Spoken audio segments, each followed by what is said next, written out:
vocational and entrepreneurship education, key to boosting the economy and propels development of any nation. It is structured to aid productivity and to inculcate skills that will make one self-reliant and even employer of labor. No doubt, technical, vocational and entrepreneurship education serves as panacea to the growing trend of unemployment, and experts are calling for insights into these three tiers of skills acquisition to boost more blue-collar jobs and tackle the projected rise of unemployment. The federal government recognizes the prospects of this level of education, and efforts are already aligned through various initiatives towards job creation. Now, one aspect is the introduction of technical, vocational and entrepreneurship education into schools' curriculum to improve the quality of education and make it functional. However, practical steps are required to fully unlock these potentials in diverse fields. On Weekend File tonight, we will be discussing ways of unlocking potentials of technical, vocational and entrepreneurship education goals in Nigeria, and how these goals can be utilized by youths to practically confront unemployment, poverty reduction and wealth creation through job opportunities. As usual, we will bring you reports fired in by our correspondents across the country. And our guest tonight is Abubakar Nuhu Fikmo, Director General, National Directorate of Employment. Thank you very much for joining us. This is Weekend File. I'm Ruth Aguela. First, we'll begin with the news.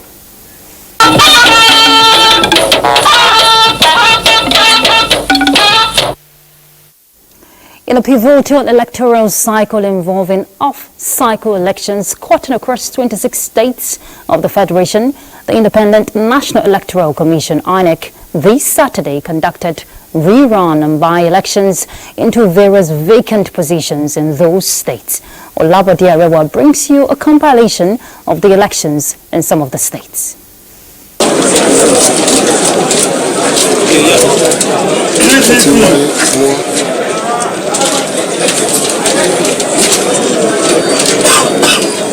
APC 4 that Shito Ibrahim Aremu of the APC, having satisfied the requirements of the law, is hereby and returned elected. Dated this day, 3rd day of February 2024. Signed 56, 57, 58. I'm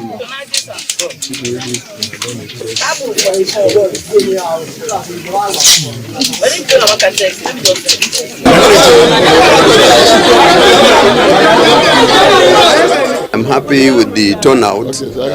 People are really here to exercise their franchise without fear or hindrance. That's a very good development, especially looking at this very community is one of the displaced communities that we are able to resettle them back. I'm here to vote for the future of my children, grandchildren and great-grandchildren. Everybody stands for his party. Therefore, there is no any other problem in the election. From all the places we've visited, it's been very peaceful.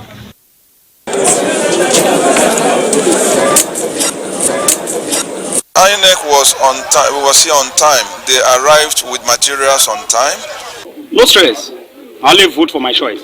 To a larger extent, elections went on very well in 5 local governments. In Kunchi, we had a problem, and you were there with us. Clearly, there was no election in Kunchi. Thugs disrupted the process. We just come across these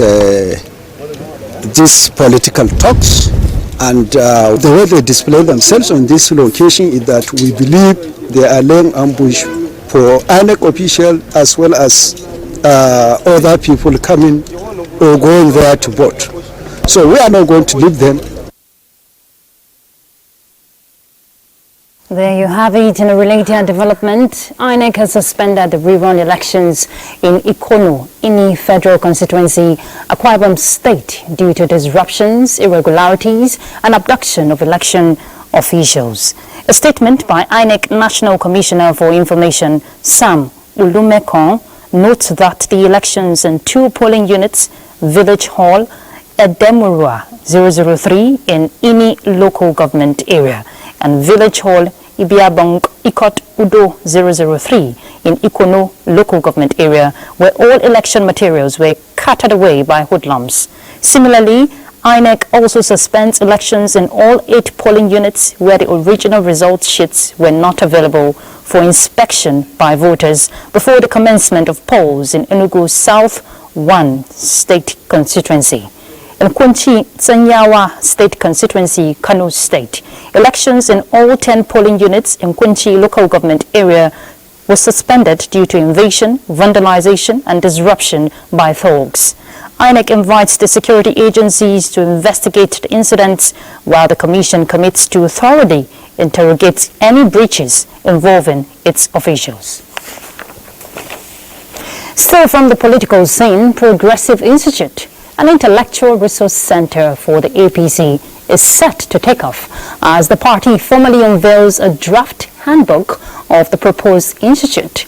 Political correspondent Abubakar Akwanga reports. A journey of many miles begins with a step, and now a history made on the 3rd of August 2023, birthed by the national chairman, is gradually coming to fruition. And the Progressive Institute is the new bride, with a draft of the handbook just unveiled, engaging critical players in the promotion of inclusive politics and leadership reorientation. If you have a document, you also have a constitution of the party, you have the manifesto when it comes to time for election, then we will want to see what is the qualitative difference that we are going to put in place. For one of the major things we are proposing in the handbook is a governance forum where governors, ministers will come to the party and give account of how they're doing it. One of the functions of the TPI, the Progressive Institute, is to actually articulate to all APC apparatus what does it mean to say you are progressive. For the national chairman of APC, Dr. Abdullahi Umar Ganduje, it is a pace-setting project for benchmarking performance and deepening democratic values. The center will carry out research on progressive ideals and their programmatic implications, while also developing the curriculum for ideological training for members of the APC, including those in government. Technical sessions eroded input on how best to run the institute when it eventually takes off, and guided conversations during the validation conference. In Abuja, Abubakar Akwanga, NTA News. In other news, Chief of Staff to the President, Femi Gbajabiamila, has appealed to Nigerians to be patient with the federal government as the Tinubu administration is tackling some foundational challenges of the country. He made the appeal after casting his ballot at the Surulere Federal Constituency 1 by-election in Lagos. Things have been very difficult because of the fundamentals that were missing in the first place. It is those fundamentals, those economic fundamentals that this government is putting into place. You talk about subsidy removal. Everybody, there was a national concession. Yeah, everybody agreed that the subsidy had to go. Unification of the Naira. Everybody agreed that had to be done. So those are the fundamentals that we're now putting in place, and the benefits will be reaped later on. It's not going to be immediate. It's not going to be immediate, but the president that we have, I mean, you know him, I know him. He's done it before, over and over again. He knows what he's doing, and I believe at the end of the day, everything will. Did you know that Nigeria loses $4 billion every year to steel importation? Well, this is coming from the Minister of Steel Development, Abubakar Audu, while interacting with journalists in Abuja. There is, however, a cheering news from the Steel Ministry as the federal government sets 3 years roadmap to revive the Ajakuta Steel Company to reduce the steel importation invoice of the country. Let's hear more from Ekene Ndulue. 90% of Nigeria's steel demand is reportedly imported, with only 10% produced locally, a situation believed to be inimical to industrial growth in the country. Minister of Steel Development says all that is about to change now, as the president has mandated revitalization of the steel sector, beginning with revamping the Ajokuta Steel Company. We would also put together a 3-year roadmap for the revival of the Ajokuta Steel Complex. Part of what we would also do within that 3 years is to concession it to a concessionaire that has the required skill set to be able to actually have liquid steel production coming out of the blast furnace.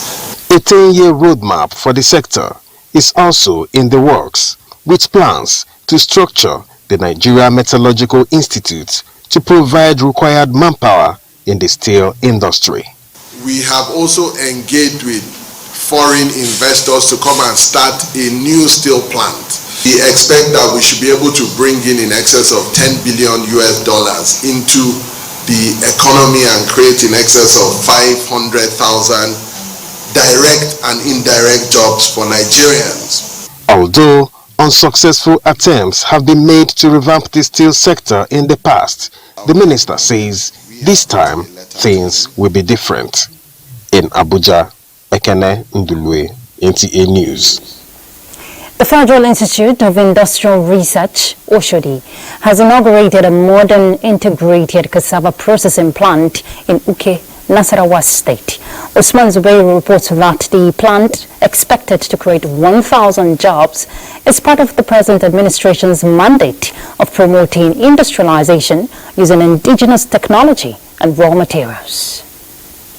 Nigeria is one of the largest producers of cassava in the world, producing estimate of 38 million metric tons per annum. Experts say 90% of the cassava is processed and consumed locally. Uke in Karu local government of Nasarawa State is among the cassava producing areas in Nigeria. This cassava processing plant at Uke community can process close to 10 tons of cassava roots on a daily basis and needs over 20 farmers to supply an average of half ton or 500 kilogram daily. It's expected to boost productivity, job creation and wealth generation in the state. Inaugurating the plant, the Minister of Innovation, Science and Technology, represented by Director of Chemical Technology, Ifon Basi, described the cassava processing plant as one of the President Tinubu's initiatives to boost food security and the country's economy. So if you have these social sectors being intervened with this kind of initiatives, what you see is you have a peaceful environment for peaceful governance. Foreign Institute of Industrial Research Oshodi maintained that the plan had the capacity to promote and enhance rural socio-economic development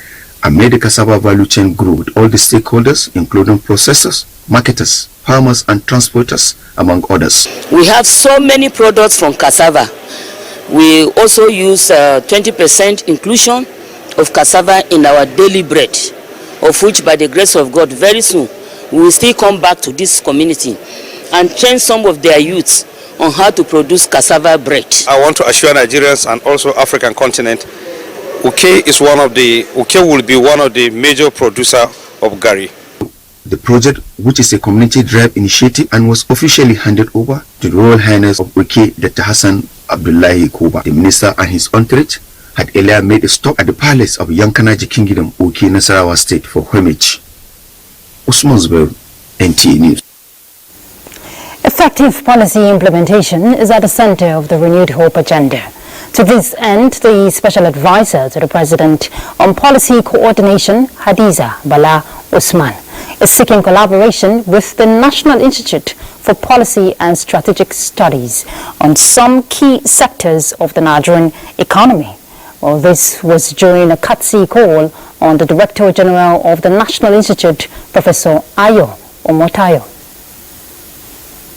We need the Institute to provide the support, to provide us with the backbone that is needed for the government to chart out its clear areas of coordination in terms of policy. You will be the first person that is this eye of the government that will accept that people take policies for granted Policies cannot be taken for granted. And it is not anybody that makes a suggestion feels it's a policy. We need to move away from thinking that policy is a mundane thing that just happens. They have to be well thought out. Areas of collaboration for review include education, health, agriculture, mining, security, and manufacturing. The Central Bank of Nigeria says it is not true that the federal government is planning to convert $30 billion domiciliary deposits to Naira. A statement by Acting Director, Corporate Communications Department of the bank, Hakama Sidi Ali, explained that the allegation is false and aims to trigger panic in the foreign exchange market, which the Apex Bank is working to stabilize. President Tinubu congratulates former editor of the Daily Times, Farouk Mohammed, on his 75th birthday. President Tinubu acknowledges the noble role of the editor at the Public Relations Department of the Organization of Petroleum Exporting Countries, that is OPEC, as he consistently projected the image of Nigeria on the global stage with diligence, discipline, and foresight. Two other issues: the National Council of Traditional Rulers of Nigeria, under the chairmanship of Sultan of Sokoto, Alhaji Muhammad Sa'ad Abubakar, co-chaired by Oni of Ife, Adeyeye Eniton Ogunwusi, notes with dismay the incessant kidnappings and murder of monarchs and other Nigerians by suspected armed bandits. A statement signed by the Esu Nupe Yahaya Abubakar. The Council laments the desecration of custodians of Nigerian tradition and culture and advocates the end to the menace, while wishing the families, people and government of Ekiti State the fortitude to bear the loss. The Council calls on federal, state and local government administrations to deploy and equip security personnel with the necessary arsenals to the nooks and crannies of the country to stem the tide of crimes and criminalities. How do we unlock potentials? When we're talking technical, vocational and entrepreneurship education, you'll get to find out shortly after this break. That's the focus of our conversation next. Welcome back. Thanks for staying tuned. And to begin our conversation on technical, vocational and entrepreneurship education, we have to take this background report. The United Nations Educational, Scientific and Cultural Organization, UNESCO, says technical and vocational education is key to boosting the economy and development of every developing nation in the 21st century. With Nigeria's latest unemployment rate rising to 4.2%, that was in December 2023. Our correspondent, Moplang Dakog, examines how the potential of technical, vocational and entrepreneurship education can be unlocked to meet the developmental goals of the country. All economies of the world depend on entrepreneurs, businesses and innovations. These often come from young people who need to get the essential factors of production, which include capital and entrepreneurship education. In Nigeria, like other countries, these factors are not evenly distributed, and so governments over the years have tried to provide entrepreneurship education to bridge the gap. Emphasis on women-owned enterprises, youth-owned enterprises, and also to see how we can use leverage on the new issue that brought us on technology now, to see how most of our youth or most Nigerians can start up their own enterprises. Experts identify inadequate supply of technical and vocational teachers, poor infrastructure and inadequate funding as some of the key challenges that are still prevalent. These obstacles, they say, need to be cleared on the way to ensuring that the goal of unlocking the potential of technical, vocational and entrepreneurship education is achieved. When you are doing empowerment, it has to be holistic. So when these three factors are being considered, mental empowerment, social empowerment and financial empowerment, then we can now talk about success. Then this success can also now be replicated, that individuals that have passed through this process can now mentor others in terms of apprenticeship. Stakeholders suggest that positive engagements and priority attention must be sustained if entrepreneurship education is to be achieved. In Abuja, Muplang Dakok, NTA News. Analysts say reviewing and resuscitating the pride of technical, vocational and entrepreneurship education in Nigeria is a catalyst for improving the status of the economy. Well, key players in Lagos say this will not only reduce the country's import bill for some items, but provide domestic market for wealth creation. Let's hear more from Michael Olale. Simplicity, they say, is the mother of invention, and deeply rooted in its actualization is the indispensable role of technical, vocational and entrepreneurship education. For countries strongly rooted in this ideology, the gains are visible in the adoption of technology to not only solve pressing problems, but equally drive national economy. This, I believe, is the only way to fast-track SME development in our country and make research output become relevant to the needs of the society. With about 135 technical schools, Nigeria has a clear-cut goal of unlocking specific developmental agenda through its vocational and entrepreneurship training programs, but experts say the once lofty ambition has been overshadowed by the premium placed on certification. The priority has been on a paper certificate, paper qualification. So we can now really give them the right remuneration.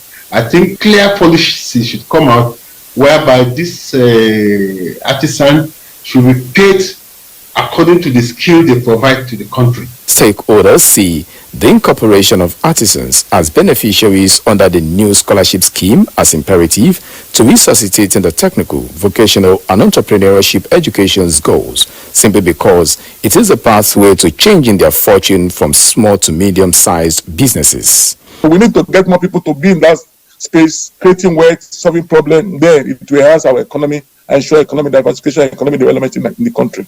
The end product of this approach will not only be visible in the area of job creation, but also impact on the overall profile of the economy. We now have an increased curve of skill liquidity in Nigeria. We have an increased market inclusiveness of everybody, that has some form of, informal education. Most importantly, it will boost the overall competitiveness of the Nigerian economy and of Nigerians as the greatest people on earth. Key players say embracing the technical, vocational and entrepreneurship education in totality will also reduce the country's dependence on importation and return the pride of the naira as a legal tender.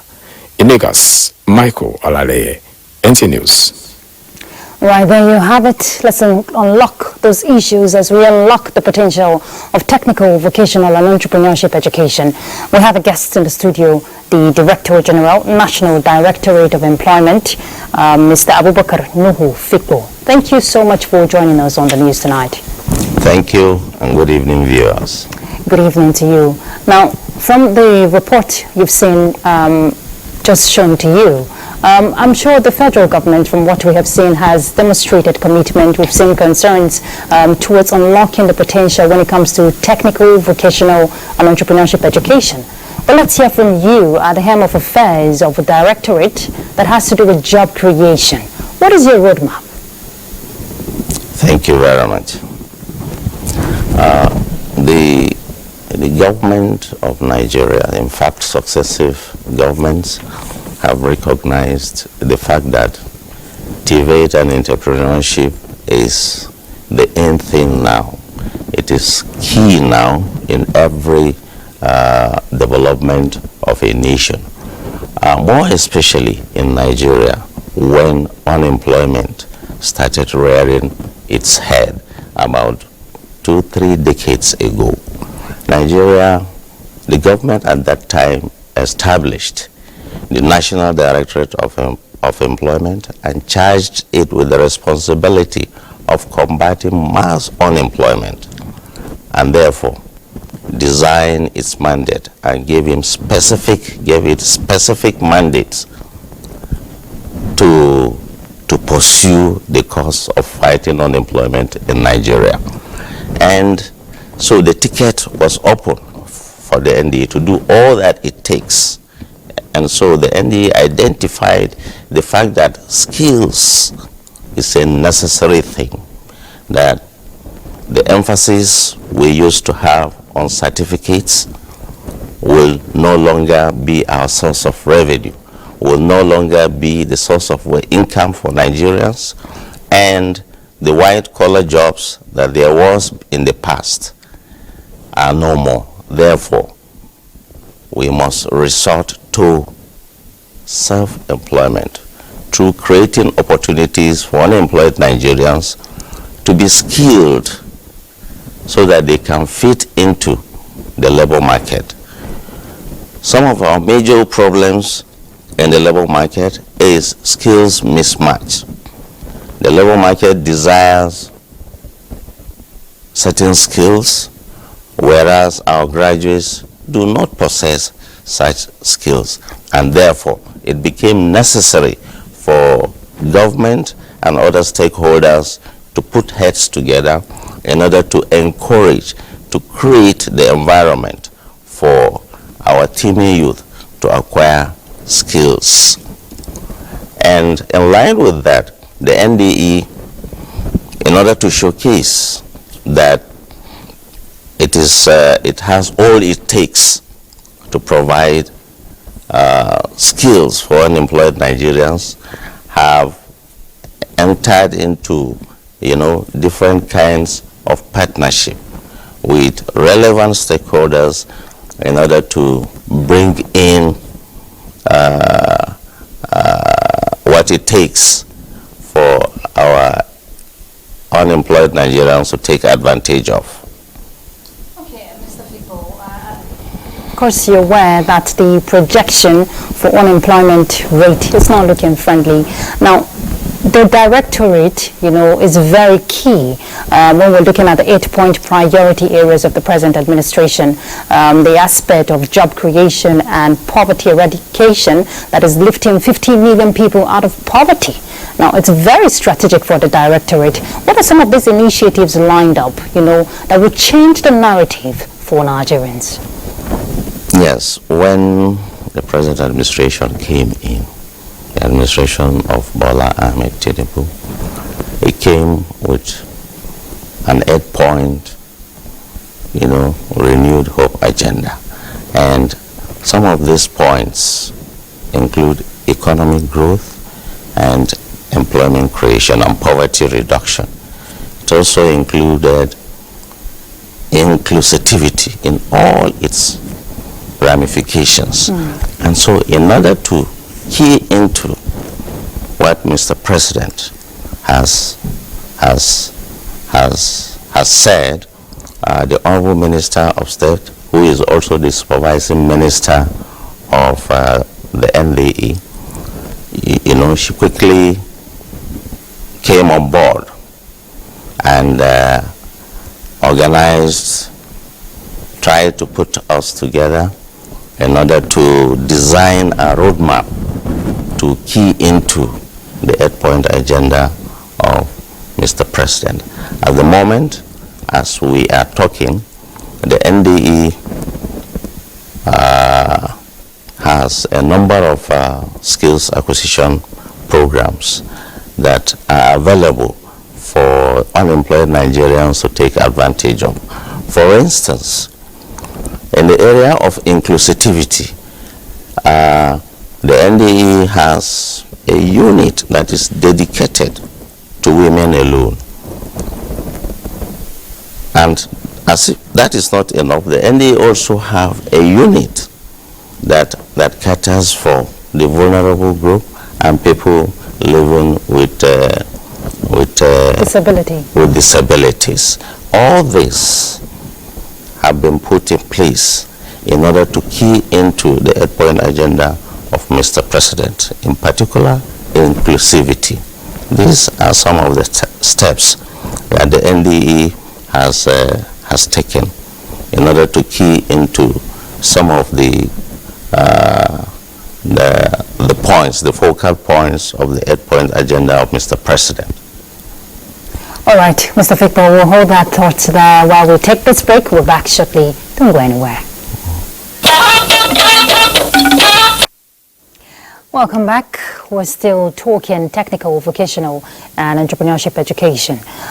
We'll pick a report now. Technical and vocational education, no doubt, is crucial in addressing unemployment, but experts in Enugu State are calling for restructuring of the process to achieve the set goals. Kelechi Ochiaga reports. Technical and vocational education as a multifaceted field of study leverages on equipping individuals with requisite technicalities in vocational skills and other related sciences. The federal government in 2004 positioned this policy as an aspect of educational process involving the study of technologies and practical skills for the teeming unemployed youth in the country. Specifically designed for unlocking potentials, this prospect has improved the current state of technical and vocational study, thereby generating employment opportunities for job advancement. Federal government educational system should make sure that our educational system have this guidance, parents and guidance system that will direct the kids in their vocational educational system. With maximum support from the state government, Science Technical and Vocational Schools Management Board is committed to becoming the foremost technology hub and skill acquisition center in the state. Some of the vocational centers they have has been reactivated, they have renovated it, where they train young ladies and young men that they want to hone their skill in some vocational areas. To accomplish these entrepreneurship goals in the state, the government of Enugu State has promised to continually support the policy through human empowerment to attain a near to zero unemployment in Enugu. Kelechi Ochiaga, NTA News. All right, let's continue our conversation.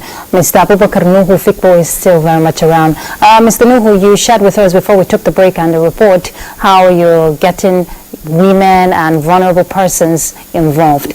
But of course, you're aware that the TVEE, that's a technical vocational skills, requires practical skills in diverse fields. Now, what is the goal of having the skills acquisition in place when you're not having the targeted beneficiaries? How do you create awareness? How do you reach out to those targeted beneficiaries if we have to, reduce the numbers?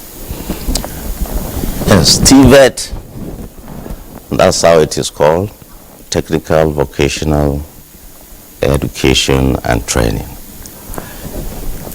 is a specific, targeted and well-focused form of educational system that involves, the study of technologies, related and related sciences, as well as skills acquisition in specific vocations or occupations. And so, for you to be able to achieve this, for you to be able to impact these technical skills into whoever is interested, you must have the facilities, you must have skills acquisition center, you must have the tools to be able to practicalize what the people want to learn. And so, in order to achieve this, the NDE has skills acquisition centers that domiciles different vocations ranging between 5 to 10 in most of the states of the Federation. And aside from that, the NDE has a department that is devoted to entrepreneurship. In other words, even though TVET and entrepreneurship education are different, but they work together to produce an impactful result. Therefore, when a person acquires vocation in NDE, he or she is now transferred to the entrepreneurship department. We call it Small Scale Enterprises Department. And there, such persons are taught entrepreneurship, the art of, translating business ideas into actions, the art of, putting in innovations and establishing businesses to be able to cater for yourself and for others. Now, that is what the NDE does. And in order to achieve this, like we said, we have skills acquisition centers in almost all the states of the region, including the FCT. Now, aside from that, the NDA recognizes the fact that there may be some rural areas where these facilities may not be there. Therefore, the NDA has adopted a strategy that is unique with the NDE. That is the School on Wheels. It's a caravan that we deploy, we equip the caravan and then deploy to such rural areas where these facilities are not there. And we station them and then teach the people within the communities these skills to a point at which they will be able to produce. And then we withdraw. These are some of the strategies that the NDE, puts in place. Okay. There's also a concept. There's also a concept of the international level organization which the NDE has adopted. We call it the Common Facility Center. We move into a community and identify what the community needs or what the community requires in terms of an income generation. And so together with the local government, the community leaders, we see how to establish that facility there. Okay, and at the end, we hand it over to them. Mr. Fikbo, yes, I just want to hear your final thoughts. You've mentioned great initiatives, but how can people, talking about Nigerians who need the skills, how can they get through? Thank you. Very briefly. Yes, we have done what we call registration of unemployed Nigerians.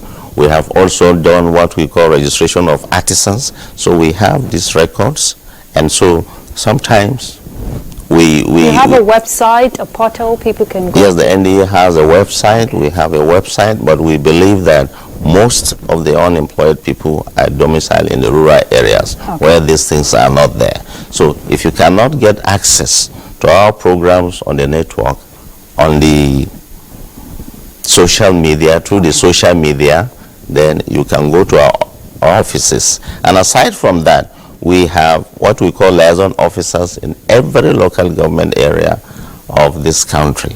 And we use them in order to access our clients at that level. All right. Thank you very much, Mr. Abubakar Nuhu Fikbo, the Director General, National Directorate of Employment. Thank you for your insight on Weekend File. We wish you the very best, and we hope that the right people get the skills. Thank you. Thank you. All right, let's take a break. We'll be back in a moment.